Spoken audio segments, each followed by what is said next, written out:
வணக்கம். நான் உங்கள் அன்பான சயின்டிபிக் வேதிக் அஸ்ட்ராலஜர் அஸ்ட்ரோ அரஞ்சி பேசுகிறேன். நல்லது நினைப்போம், நல்லதே நடக்கும். அறிவியல் சார்ந்த ஜோதிட கருத்துக்களை பார்த்து கொண்டிருக்கிறோம். எந்த விதத்திலும் மூட நம்பிக்கைக்குள்ளே போகாமல், உள்ளது உள்ளவாறு, எதையும் மிகைப்படுத்தாமல், பரிகாரங்கள் அது மாதிரி விஷயத்துக்குள்ள போகாமல், ஒரு கிரகம் இருக்கக்கூடிய இடம் பொறுத்து, அது ஜென்ம ஜாதகமா இருந்தாலும் சரி, கோச்சார பலனா இருந்தாலும் சரி, எத்தகைய ஒரு தாக்கத்தை கொடுக்க போகிறது என்பதை உள்ளது உள்ளவாறு அறிவியல் சார்ந்த ஜோதிட கருத்துக்களாக பார்த்துட்டு இருக்கோம். அந்த முறையில இந்த வீடியோல பாத்தீங்கன்னா, மேஷ ராசிக்காரர்களுக்கு 2025 27 அதாவது 25 நடக்கக்கூடிய சனி பெயர்ச்சியிலிருந்து அடுத்த ஒரு 2-2.5 வருடங்கள் எத்தகைய ஒரு காலகட்டமாக இருக்க போகிறது அப்படிங்கிறது நம்ம மேஷராசிக்காரர்களுக்கு வரப்போகிற சனி பயிற்சி, அதுக்கு அடுத்து வரக்கூடிய ராகு கேது பயிற்சி, குரு பயிற்சி, இதெல்லாம் சேர்ந்து கூட்டு கலவையாக 25 எப்படிப்பட்ட ஒரு வாழ்க்கை திருப்பங்களை நிறைந்த ஒரு அம்சங்களை கொடுக்கக்கூடிய அமைப்பு மேஷராசிக்காரர்களுக்கு உண்டு என்பதை நாம் இந்த வீடியோவில் கொஞ்சம் சற்று விரிவாக பார்க்க போகிறோம். அதுக்கு முன்னாடி நம்மளோட சேனலை ஃபர்ஸ்ட் டைம் வரவங்க மறக்காம சப்ஸ்கிரைப் பண்ணுங்க, ஃப்ரெண்ட்ஸ் அண்ட் ரிலேட்டிவ்ஸ்க்கு ஷேர் பண்ணுங்க.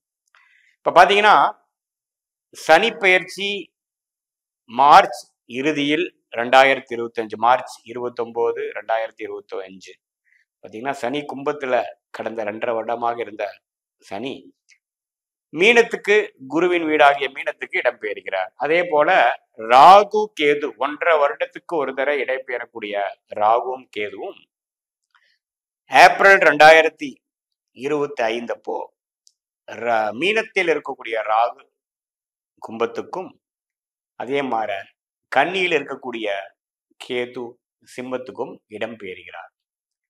இத்தகைய இடம்பெயர்ச்சி பார்த்தீங்கன்னா எத்தகையோட தாக்கத்தை கொடுக்க போகிறது, குறிப்பாக மேஷராசிக்காரர்களுக்கு எப்படி கொடுக்க போகிறது, இந்த ஆண்டு கிரகம் என்று சொல்லப்படுகிற ராகு கேது சனி குரு பார்த்தீங்கன்னா ஏப்ரல் கடைசி மே மாதம் 2025 குருவும் இடம்பெயர்கிறார். ஒரு ராசியிலேருந்து இன்னொரு ராசிக்கு பயிற்சி பெறுகிறது. அது எப்படி மேஷ ராசிக்கு ஆகுதுன்னு பார்த்தா, 2ஆம் இடத்தில் இதுவரைக்கும் இருந்து கொண்டு இருக்கக்கூடிய குரு 3ஆம் இடத்துக்கு இடம்பெயர்ந்து 7ஆம் இடம், 9ஆம் இடம், 11ஆம் இடத்தை மேஷராசிக்கு குரு பார்ப்பது ஒரு நல்ல விஷயம்.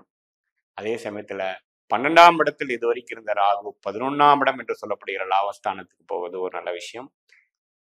6ஆம் இடத்தில் கேது இருந்தவர் 5ஆம் இடத்துக்கு போகிறார். அது ஒரு நல்ல மாற்றத்தை கொடுக்கக்கூடிய அமைப்பு தான். 11ஆம் இடத்தில் இதுவரை 2.5 வருடமாக இருந்த சனி 12ஆம் இடம் என்று சொல்லப்படுகிற விரயஸ்தானம், அதாவது 7 நாட் சனியை துவக்க போகிறார் மேஷராசிக்காரருக்கு.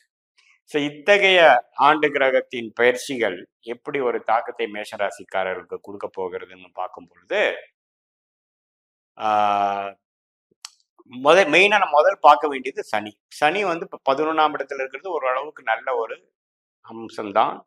பிரச்சனைகள் இல்லாத ஒரு ஓய்வான லாபத்தை அணிவிக்கக்கூடிய ஒரு நல்ல ஒரு கோல்டன் டைம் இருந்து, இப்போ 12ஆம் இடத்துக்கு போகும்பொழுது சில விரயங்கள், சுப முதலீடுகள், குடுக்கல் வாங்கல், வெளிநாடு வெளிமாநிலம் பிரயாணங்கள், கொஞ்சம் அடுத்த கட்ட நடவடிக்கை என்று சொல்லப்படுகிற வேலையில் இருக்கிறவங்களா இருந்தாலும் சரி, தொழில் பண்றவங்களா இருந்தாலும் சரி, மாணவர்களா இருந்தாலும் சரி, இல்லத்தரசிகளாக இருந்தாலும் சரி, அடுத்த சில வாழ்க்கைக்கு தேவையான சில விஷயத்தை செய்யக்கூடிய ஒரு அம்சத்தை கொடுக்கக்கூடிய ஒரு பயிற்சி தான் சனி 12ஆம் இடத்துக்கு.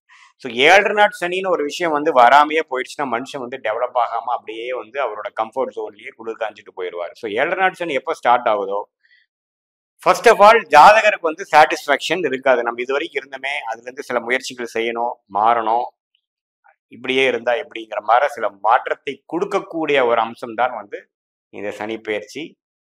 விரயங்கள் பண்ணும்பொழுது சில லாஸ் ஆஃப் இன்கம், சில விஷயத்தை நோக்கி சில இன்வெஸ்ட்மெண்ட் பண்றது, ஒரு ரிஸ்க் எடுத்து சிலது செயல்படுறது, அது மாதிரி சில விஷயங்கள்லாம் செய்யக்கூடிய அம்சங்கள் வந்து படிப்படியாக ஏப்ரல் 2025 வரக்கூடிய அமைப்பு இருக்கு. அதே சமயத்துல ராகு அதே மாதம் 11ஆம் இடத்துக்கு வருவது பார்த்தீங்கன்னா அது ஒரு நல்ல பயிற்சி. 11ஆம் இடத்துக்கு ராகு வருவது ஓரளவுக்கு லாபத்தை நோக்கி ஒரு விஷயத்தை பெற வேண்டும் என்பதற்காக சில முயற்சிகள் செய்வது, அதெல்லாம் கொடுக்கக்கூடியது. குறிப்பா ராகு திசையே ஜாதகருக்கு நடக்குமாயின் ஒரு நல்ல முன்னேற்றத்தையும், நல்ல லாபத்தையும், நல்ல ப்ரோக்ரஸ் என்று சொல்லப்படுகிற வாழ்க்கையில மேம்படக்கூடிய விஷயங்களும் கண்டிப்பாக கொடுக்கும். அதே சமயத்துல 6ஆம் இடத்துல இருக்கக்கூடிய கேது 5ஆம் இடத்துக்கு மாறுவது பார்த்தீங்கன்னா, கொஞ்சம் சுறுசுறுப்பாக சில விஷயங்கள் செய்வது, குழந்தைகளுக்காக சில விஷயங்கள் செய்வது, பூர்வீக விஷயத்துக்காக செய்வது, நமக்கு என்ன விஷயத்துல இன்ட்ரெஸ்ட் இருக்கோ அதுல வந்து கொஞ்சம் முற்பட்டு சில விஷயங்கள் எடுத்து ஒரு குறிக்கோள் நோக்கி நம்ம செயல்படுவது அப்படிங்கிறதெல்லாம் கொடுக்கக்கூடிய ஒரு அமைப்பு தான். ஸோ ராகு கேது பயிற்சியும் ஓரளவுக்கு பாசிட்டிவாக தான் இருக்கிறது மேஷராசிக்காரர்களுக்கு. அதே சமயத்துல சனி வந்து அது வந்து நெகட்டிவா நம்ம 7 நாள் சனி வருதுங்கிறது பயப்பட வேண்டியதில்லை. 7 நாள் சனிங்கிற சனி வரும்பொழுது விரய சனியில வந்து அதிகமான முயற்சிகள், அது பொருளாதாரம் முதலீடா இருந்தாலும் சரி, அதிக உழைப்பு போடுறதா இருந்தாலும் சரி, அதிகமான அலைச்சல்கள் இருந்தாலும் சரி, அது மாதிரி கொடுத்து ஜென்மசனி அப்போ அதை ஜெயிக்கக்கூடிய ஒரு விஷயத்துக்காக போராடுவதும், பாத சனியில வந்து போட்ட உழைப்புக்கும் தகுந்த ஊதியத்தை, வருமானத்தையும் அந்த ப்ரோக்ரஸையும் பெறக்கூடிய அமைப்பாக அந்த 7.5 வருடங்கள் வந்து மனுஷனுக்கு வருதுங்க. ஸோ அந்த அடிப்படையில இந்த கம்ஃபோர்ட் ஜோன் குளிர் காய்ந்து கொண்டிருக்கக்கூடிய நேரம் முடியுது என்று நம்ம எடுத்துக்கொள்ளலாம்.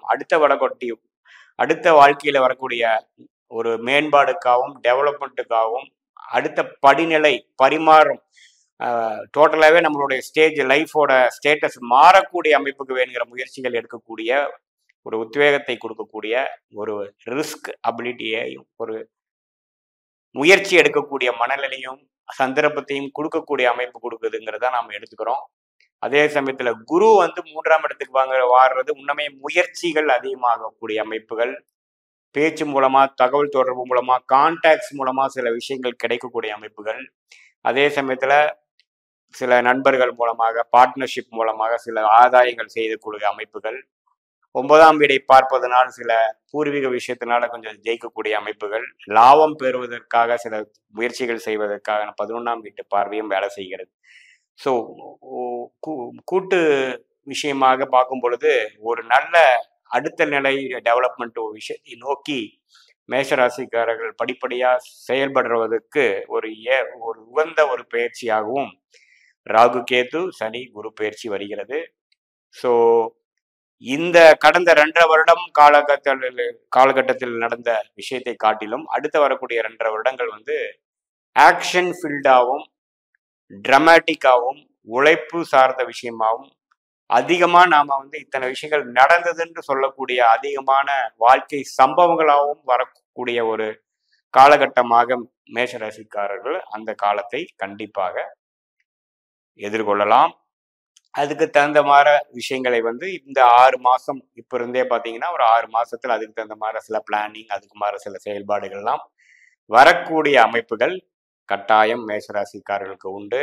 அது மாணவ செல்வர்களாக இருந்தாலும் சரி, முதியோராக இருந்தாலும் சரி, வியாபாரம் செய்யக்கூடியவர்களாக இருந்தாலும் சரி, முதலீட்டாளர்களாக இருந்தாலும் சரி, எல்லாரும் ஒரு வழியாக அடுத்த வாழ்க்கையில அடுத்த விஷயத்தை நோக்கி ஒரு குறிக்கோளை நோக்கி ஒரு படிநிலை மாறுவதற்காக ஒரு ஸ்டேட்டஸ் மாறுவதற்காக நம்ம எடுக்கக்கூடிய முயற்சிகள் திருவினையாக்கக்கூடிய ஒரு நேரமாக கண்டிப்பாக 2025, 26, 27 வந்து மேஷராசிக்காரர்களுக்கு இருக்குமே தவிர இது வந்து 7 நாள் சனி ஸ்டார்ட் ஆயிடுச்சு, நம்ம கோல்டன் டைம் முடிஞ்சிருச்சு, கம்ஃபோர்ட் ஜோன் முடிஞ்சதுங்கிறது இல்லை. இது வந்து ஒரு அடுத்த நிலை வாழ்க்கையில முன்னேற்றத்திற்கான ஒரு காலகட்டம் ஆரம்பம் ஆகிவிட்டது, மணி ஓசை கேட்க ஆரம்பிவிட்டதுங்கிறதா நம்ம எடுத்துக்கணும் என்பதுதான் உண்மை.